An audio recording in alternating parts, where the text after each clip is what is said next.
হঠাৎ আমি চোখ খুলে দেখি বাবা কি যেন করার চেষ্টা করছে। আমি বাবাকে বললাম, বাবা আপনি এসব কি করছেন? আমি আপনার মেয়ে, আর মেয়ের সাথে এমনটা কেউ করে? বাবা বললেন, চুপ, একদম চুপ, কোনো কথা বলবি না। আমি যা করছি তা করতে আর কে তোর বাবা? আমি তোর বাবা না, আমি তোর বয়ফ্রেন্ড। তোর সাথে রোমান্স করার আমার অনেক দিনের স্বপ্ন। তোর এই পাগল করা রূপ দেখলে আমি কেমন যেন হয়ে যায়। এরপর বাবা আমাকে কিসের যেন ঘ্রাণ নিতে বলল। আমি এই জিনিসটার ঘ্রাণ নেওয়ার সাথে সাথে আর কিছু বলতে পারি না। শুধু এটুকুই জানি বাবা যা বলেছে আমাকে আমি তাই করছি। একটু পর বাবা আমাকে বলল, নসীন তুমি এখানে ঘুমাও।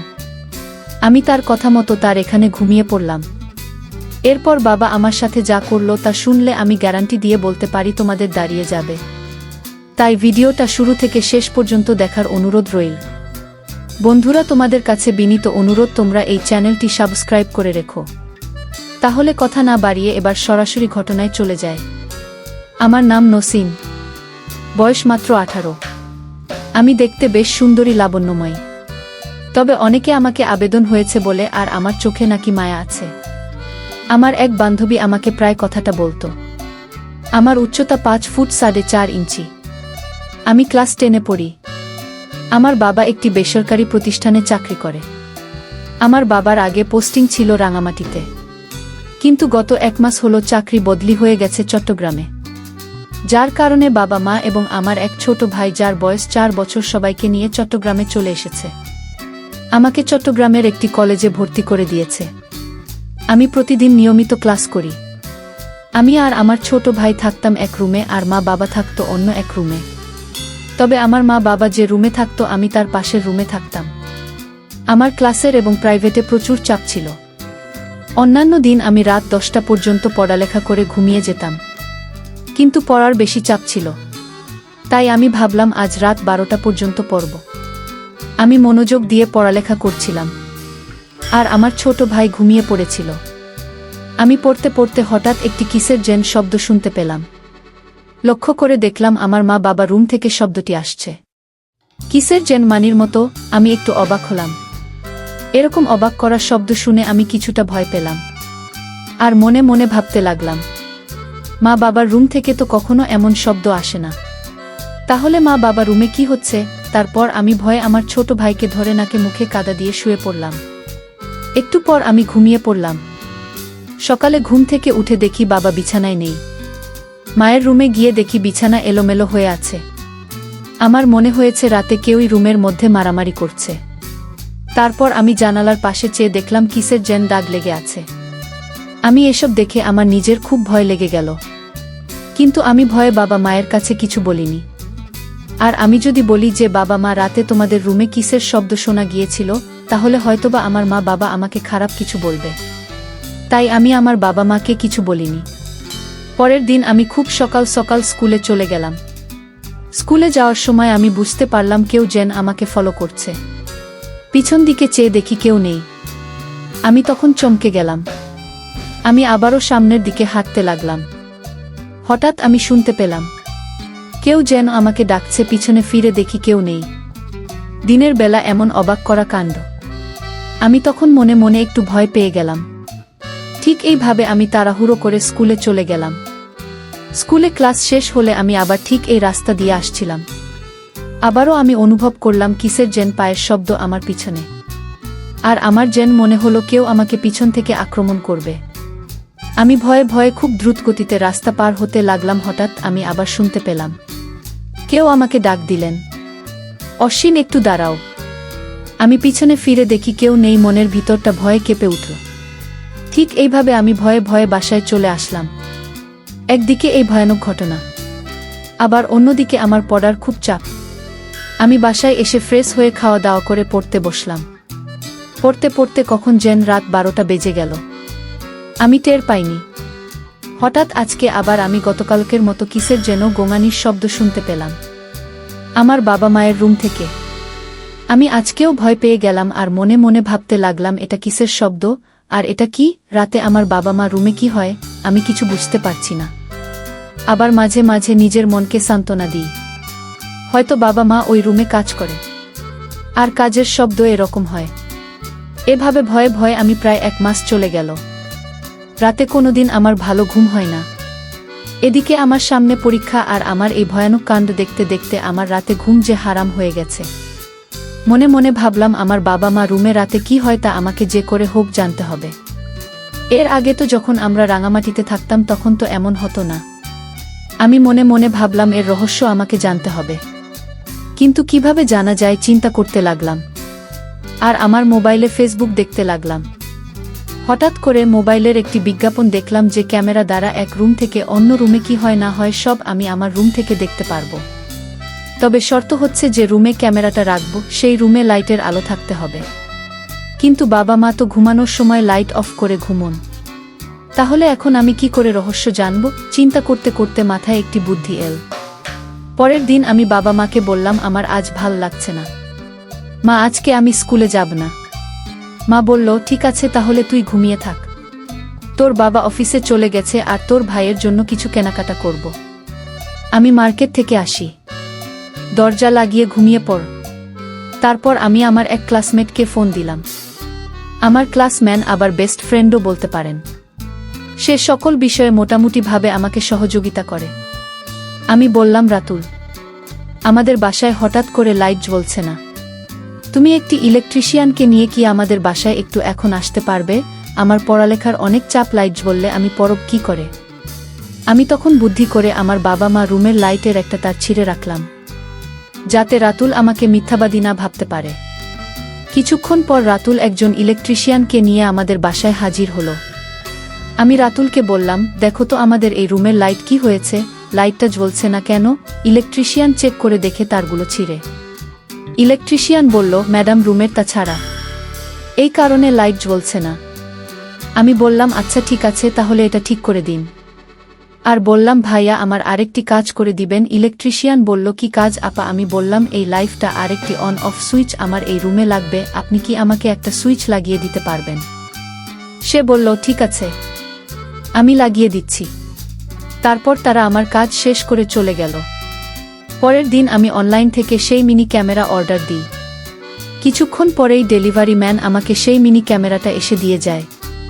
এবার মনে মনে ভাবলাম এখন দেখতে পারবো আমার মা বাবার রুমে রাতে কি হয়। সন্ধ্যাবেলা আমি বাবা মা রুম ছাড় দেওয়ার বাহানা করে তাদের রুমে গেলাম এবং আমি ক্যামেরাটা একটি বিশেষ জায়গায় সেট করলাম, যেখান থেকে আমি আমার মোবাইল দিয়ে খুব ভালো করে পুরোটা দেখতে পারি। ক্যামেরাটা খুব সুন্দরভাবে সেট করে আমি আমার রুমে চলে আসি। একটু পর আমার মা বাবা দুজনেই বাসায় আসে। আমিও ফ্রেশ হয়ে খাওয়া দাওয়া করে আমার রুমে পড়তে বসলাম আর অপেক্ষা করতে লাগলাম কখন রাত 12টা বাজে। এদিকে বাবা মা তাদের রুমে শুয়ে পড়েছে। তারা তাদের রুমে বাতি নেভাতে চায়, কিন্তু বাতি আর নিবে না, কারণ আমি বাতির অন অফ সুইচ আমার এখানে নিয়ে এসেছি।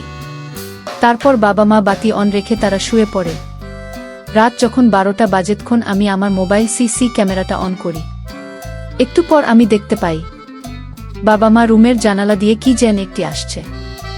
জানালা দিয়ে ঢোকার সময় সাদা কাপড় পরা খুব ছোট আকৃতির ছিল, কিন্তু আমি দেখতে পেলাম রুমের ভিতরে ঢুকেই লোকটা মানুষের মতো বড় হয়ে গেল। এমন জিনিস দেখে আমার শরীর তার সাথে সাথে ঘেমে গেল। তারপরেও আমি সাহসের সাথে তা দেখতে লাগলাম এবং ভাবলাম দেখি শেষ পর্যন্ত কি হয়। আমায় একটু পর দেখি লোকটা বাবাকে নাকি মুখে কি যেন একটা দিন। সাথে সাথে বাবা মনে হয় অজ্ঞান হয়ে গেল। তারপরেই লোকটা মায়ের সাথে খুব খারাপ ব্যবহার করুন। মায়ের সাথে এসব দেখতে আমার খুব খারাপ লাগছিল। তারপর ভাবলাম দেখি শেষ পর্যন্ত কি হয়। তারপরেই লোকটা মায়ের সাথে প্রায় 3 ঘন্টা নোংরামি করার পর লোকটা আকৃতি আবার ছোট হয়ে গেল এবং সে জানালার ফাঁক দিয়ে চলে গেল।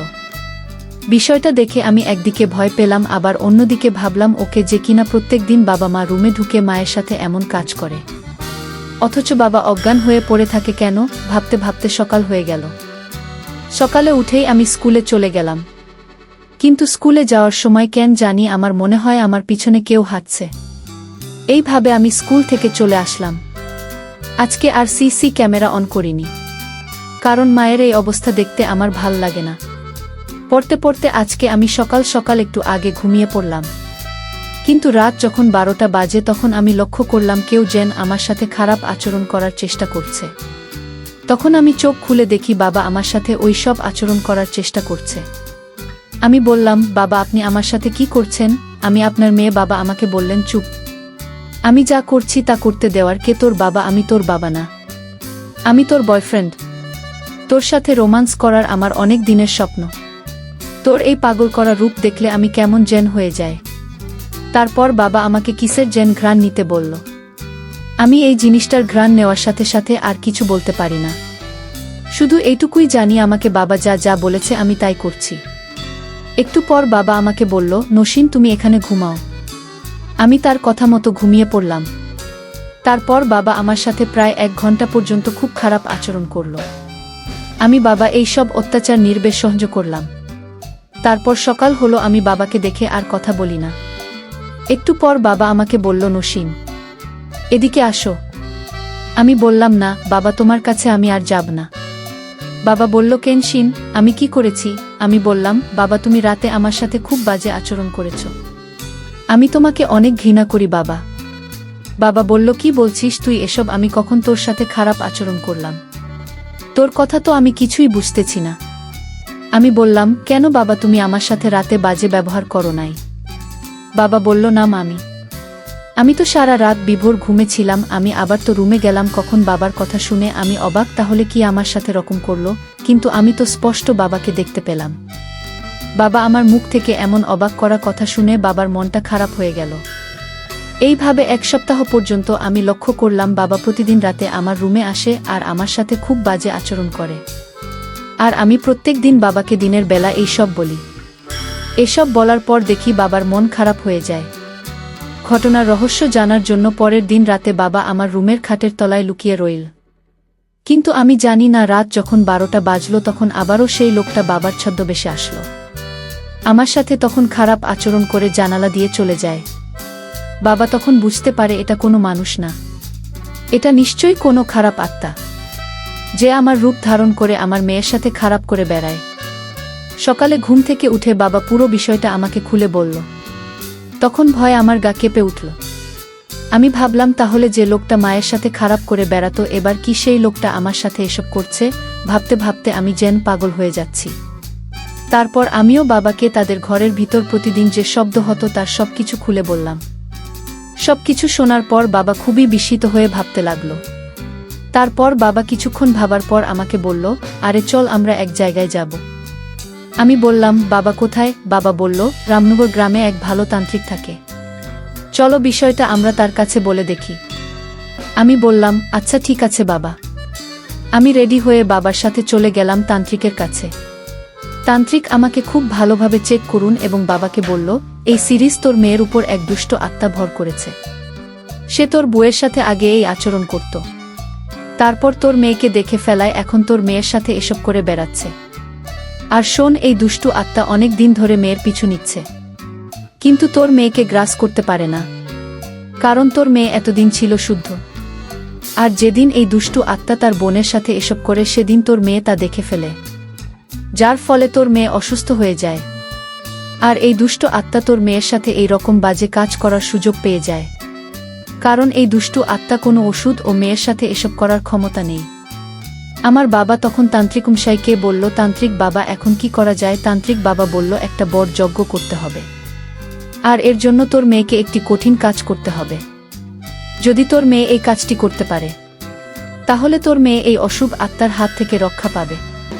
তখন তান্ত্রিক বাবা আমাকে বলল, শোন অশ্বিন, মঙ্গলবার রাত 12টার সময় তোমাদের বাড়ির পাশে ঝাউবন একটি শ্মশান আছে, সেখানে গতকাল একজন লোককে পোড়ানো হয়েছে। তোমার কাজ হলো তুমি সেখান থেকে আমি যা শিখিয়ে দিচ্ছি তা বলে এই পুরনো লাশের একটি হাড্ডি তোমাকে আনতে হবে। তবে হাড্ডি সংগ্রহ করে যখন তুমি নিয়ে আসবে তখন পিছন থেকে তোমাকে আত্মা ধাওয়া করবে, কিন্তু তোমাকে কিছুই করতে পারবে না, কারণ আমার পূর্ণ নজর তোমার উপরে থাকবে।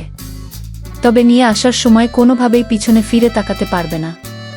আর একটি কথা মনে রাখবে, হাতিটি আনার সময় অবশ্যই তোমার একা যেতে হবে। এখানে যদি কোনো চালাকি করো তাহলে তোমাদের অনেক বড় ক্ষতি হয়ে যাবে। এবার বলো নসীন, তুমি এই কাজটি করতে পারবে? যদি করতে পারো তাহলে কেবল তোমার এবং তোমার মায়ের কাছ থেকেই দুষ্ট আত্মাটি সরিয়ে ফেলা সম্ভব। আমি বললাম, তান্ত্রিক মশাই, আমার যত কষ্টই হোক না কেন আমাকে কাজটি করতে হবে, কারণ এই দুষ্টু আত্মা আমার আর আমার মায়ের জীবনটাকে অতিষ্ঠ করে ফেলেছে। যে করেই হোক আমাকে এই কাজটি করতে হবে। আপনি শুধু আমার উপর একটু নজর রাখেন। তারপর তান্ত্রিকমশাই বলল, ঠিক আছে নসীন, তুমি এবার যাও। মঙ্গলবার রাত যখন 1টা বাজে তখন আমি ঘুম থেকে উঠে কাউকে কিছু না বলে আস্তে আস্তে ভয়ে ভয়ে চলতে লাগলাম শ্মশানের দিকে। আর মনে মনে তান্ত্রিক মশাইয়ের মন্ত্র পড়তে থাকলাম।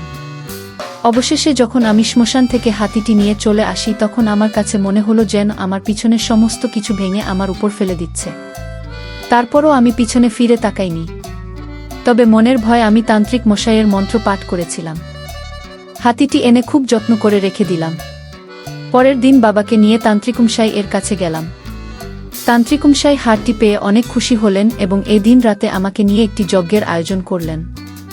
যোগে থাকা অবস্থায় হঠাৎ এই অশুভ শক্তি আমার উপর ভর করল। তখন তান্ত্রিকমশাই অশুভ শক্তিকে অনেক কিছু বোঝালেন আর বললেন, এই দুষ্টু আত্মা, তুমি কেন এই মাসুম বাচ্চার এত বড় ক্ষতি করছো? সে তোমার কি করেছে? তখন দুষ্টু আত্মা বলল, তার অপরাধ একটাই, আমি তার মায়ের সাথে প্রতিদিন যে সব করতাম কিন্তু সে চালাকি করে আমার সব দেখে ফেলেছে, যার কারণে আমি আর তাকে ছাড় দিতে পারিনি। তারপর তান্ত্রিকমশাই তার সাথে আরও অনেক কথা বলল। শেষ পর্যন্ত তান্ত্রিকমশাই বলল, এখন কি করলে তুমি তাদের ছেড়ে চলে যাবে বলো? আর যদি ভালোই ভালোই ওদের কাছ থেকে সরে না যাস তাহলে আমি কি করব তা তুই খুব ভালো করেই জানিস। তারপর শেষ পর্যন্ত এই দুষ্টু আত্মা তান্ত্রিক মশাইয়ের কাছে বলল, ঠিক আছে, একটি কাজ করলে আমি সারা জীবনের জন্য তাদেরকে ছেড়ে চলে যাব। তান্ত্রিকমশাই বলল, কি কাজ? যদি তারা একসাথে 10টি পাতা বলি দিয়ে রাত 1টার সময় ওই শ্মশানে রেখে আসে তাহলে আমি তাদেরকে ছেড়ে একেবারে চলে যাব। তারপর আমরা 10টি পাঠাবলি করে দিয়ে রান্না করে শ্মশানে রেখে আসি। তারপর থেকে আমি এবং আমার পরিবার এই দুষ্টু আত্মার অভিশাপ থেকে মুক্ত হয়ে গেলাম। এখন আমরা খুবই শান্তিতে আছি। বন্ধুরা, দর্শক, আমাদের সমাজে অনেক কিছুই আছে যা আমাদের অজানা রহস্যময়, যা আমরা খালি চোখে দেখতে পাই না, আর তাকে কেউ বিশ্বাস করে, আবার কেউ কেউ অবান্তর বলে চালিয়ে দেয়। তবে এই বিশ্ব পরিমণ্ডলে এমন কিছু ঘটনা ঘটে যা বিশ্বাস করার অযোগ্য হলেও কিছু কিছু সময় বাস্তব হয়ে যায়। তার অনেক উদাহরণ এই পৃথিবীতে রয়েছে। তোমরা একটু খুঁজলেই তোমরা তা অনুভব করতে পারবে। ভিডিওটি যদি ভালো লাগে তাহলে একটি লাইক দিন, আর তোমরা যদি এরকম ধরনের মজার ভিডিও পেতে চাও তাহলে দয়া করে আমার চ্যানেলটি সাবস্ক্রাইব করো। সবশেষে তোমাদের সকলের দোয়া কামনা করি। আর ধৈর্য ধরে ভিডিওটি দেখার জন্য তোমাদের সকলকে অনেক অনেক ধন্যবাদ।